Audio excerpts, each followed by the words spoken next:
Hey everybody, I'm Philip.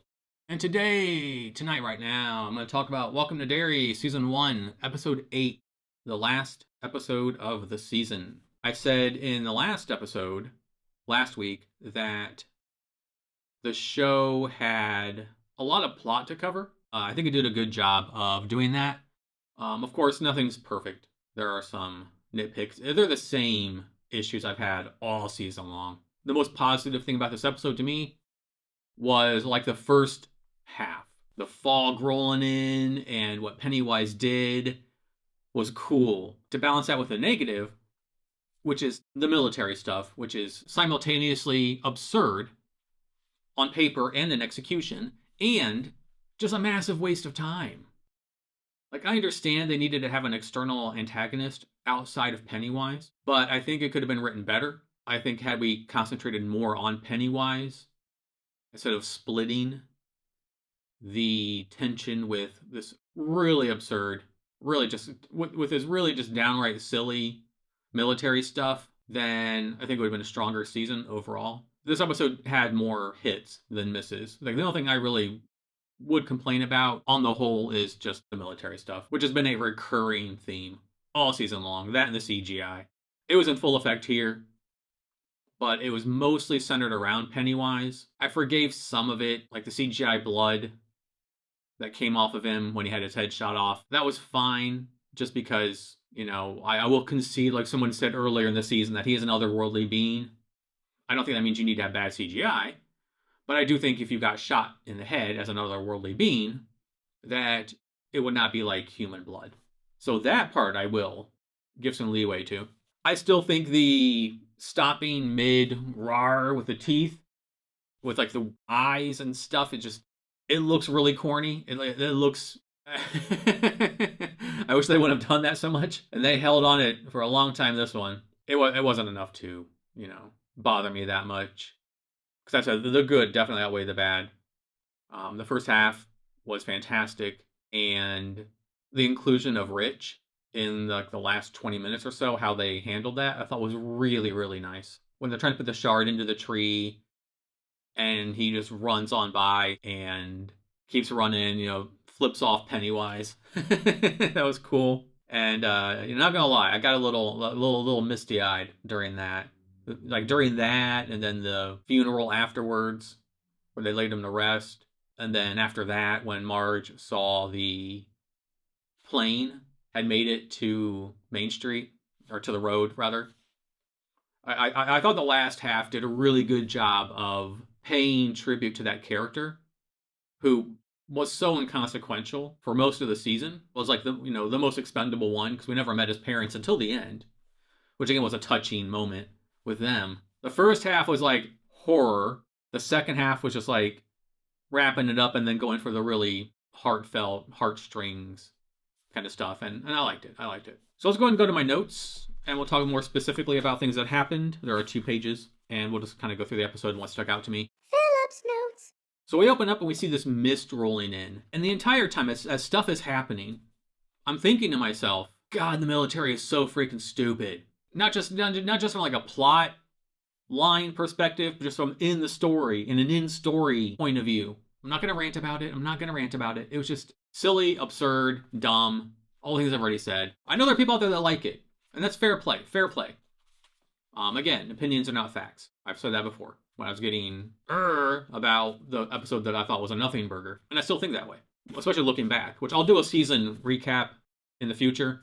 But yeah, just seeing the mist roll in and all the stuff that was going on was just like, man, the military is so dumb.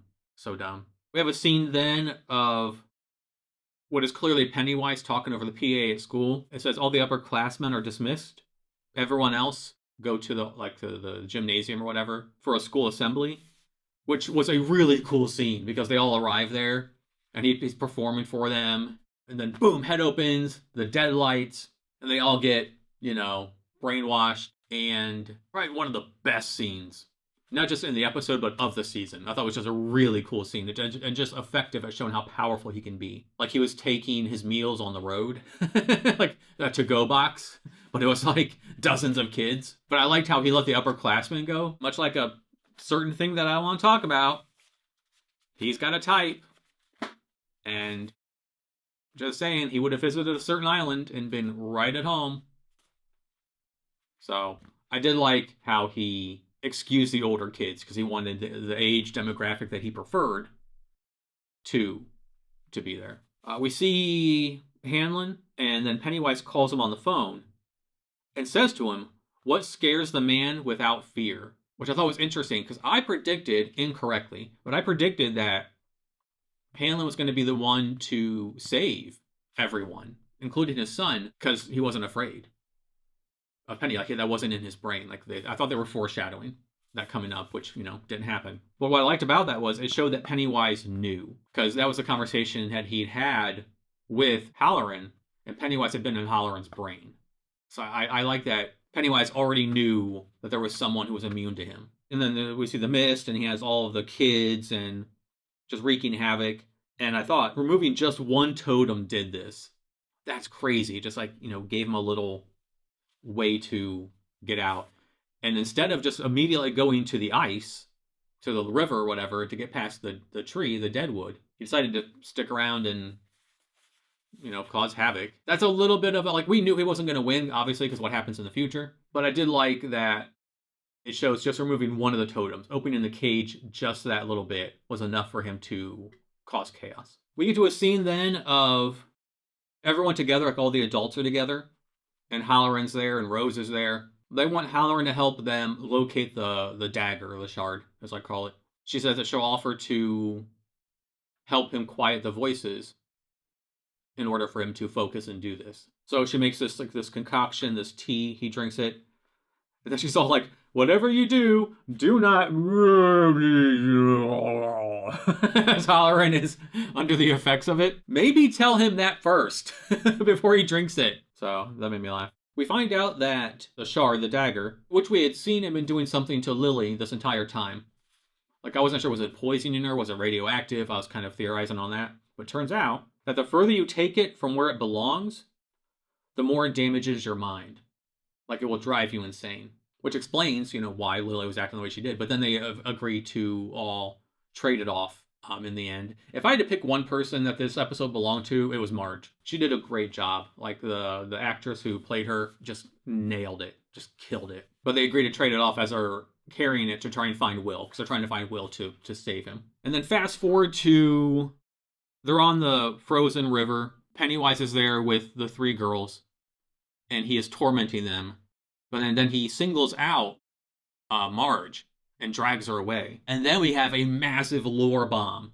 Which was awesome. He calls her Margaret Tozier, which Richie Tozier in the future from, 1989, that's going to be her son. Because he says Margaret Tozier, and she's like, "Tozier?" And he's like, "Whoop, not yet," And that was a cool moment, not just because we find out this massive, huge lore thing and why he singled her out, because if he takes her out, then he kind of, cuts the head off the Hydra that's going to kill him in the future. But we know where Richie got his name from, which I thought was really freaking sweet.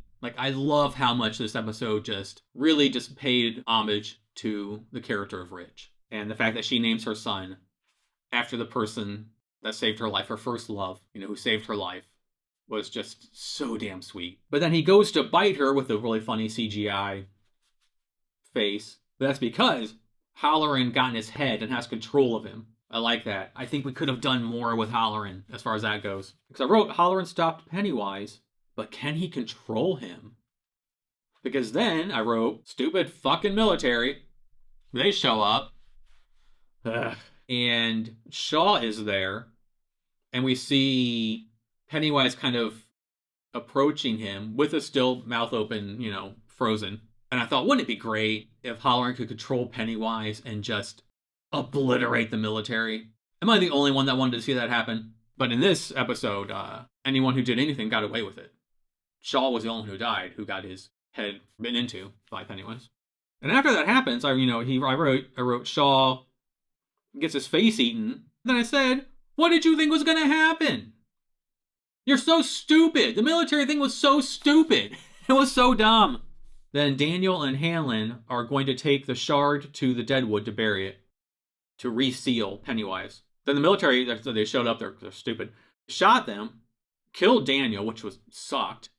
I was hoping we would see like ghost spirit Daniel, like we did with like Rich and stuff, but we didn't. Hanley gets shot in the leg, and the kids take the shard, and as a group, which mirrors what happens in 1989, where everyone works as a group together to make the thing happen to defeat Pennywise. And then the four of them get to the tree. They're trying to put the dagger back into the ground.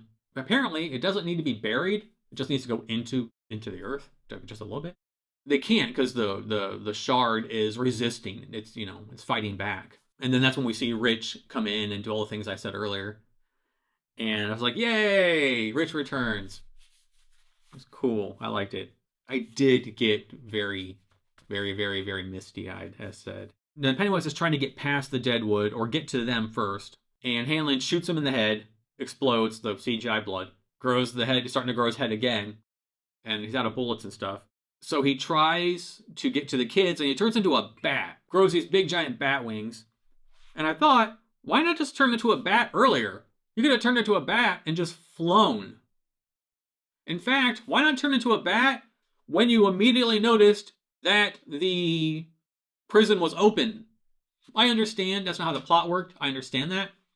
I understand, like, I understand we needed to cage him and keep him there because, obviously what happens in 1989. But outside of that, I realized you wanted to take some snacks for the road. Okay. But this is your chance to escape. Turn into a freaking bat, fly past, you're free. You have all the snacks you want. You can eat for a long time. Eater of worlds. So eventually, with Rich's help, they get the shard into the ground, and he and then starts also like paint peeling off of him, like oozing off of him of his different disguises, and then just Pennywise, and then he has a really kind of corny last line, but then he just turns into a ball, like he turns into like the pure essence that he is, and then zips away. And then that was that. But like my problem was, if this is the Earth, and oh, my back hurts, my back popped earlier, and this is the shard, that's where they put. That's how they did it. Like anyone can just come along and pick it up. Bury the shard in the ground.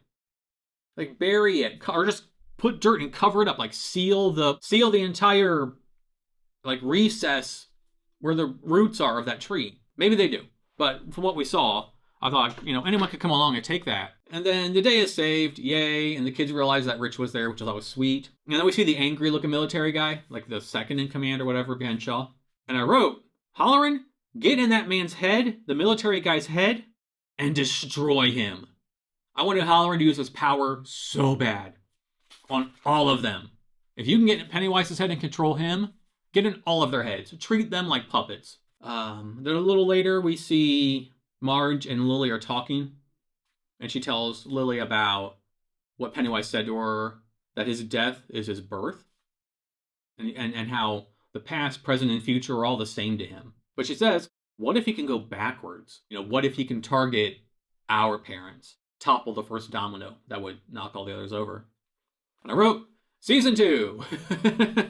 We're setting it up. Because I was wondering, like, how are we going to do Season 2? I wasn't sure how we were going to approach it. Now I do. So that makes sense. He's going to go back in time and try and stop it, which obviously he doesn't because, 1989 still happens. But we'll see what they do, because is it just going to be New Losers Club and they fight Pennywise and go back again? New Losers Club fight Pennywise? Like, it's going to get formulaic. I hope they have something else in store besides MacGuffin military and bad CGI. And then in the ending bits, we see it is October 1988. 26 years later, we're in the same Juniper Hill place that the guy who Pennywise took the form of, the clown, his daughter is there. She's been there the entire time she was committed because she was driven insane. But apparently she's fine now. 26 years later, she's just walking around like a regular person. And we hear like, screaming. She walks down the hall, goes in the room. Somebody had hanged themselves. And the person on the floor turns around, and it's Beverly Marsh. And I was like, way to bring it back full circle. I like that a lot. And that's all for my notes. Anything else? Go for my patrons over Patreon. Overall, not bad. Not bad. At some point, I will do an overall season synopsis. I'm probably going to take notes for that one. Maybe, a loose outline. I don't ever talk from a script. This is as close as I get. But overall, not bad, not bad. The first like 20, 25 minutes were fantastic. I thought the stuff with the Losers Club and with Rich especially was just really, really strong. And then all the stuff, that I thought were negatives are still. So I'm not gonna keep beating the dead horse on it, but I'm also not gonna pretend it wasn't an issue. If you saw it, Welcome to Derry, season 1, episode 8, what did you think? What was your favorite part? It's a tie between all the kids getting deadlights in the assembly versus Richie showing back up to help them. I thought that was just so cool. And just the Richie stuff in general, being at the funeral and the plane and all of it just was great. It was great. I liked Richie as a character, and I'm glad he got some shine in the last episode. It wasn't completely, fodder. All right, that's going to wrap this one up. As always, I don't have a fancy outro, so I will simply say thank you for watching, and I will see you in the next one. Until then, goodbye.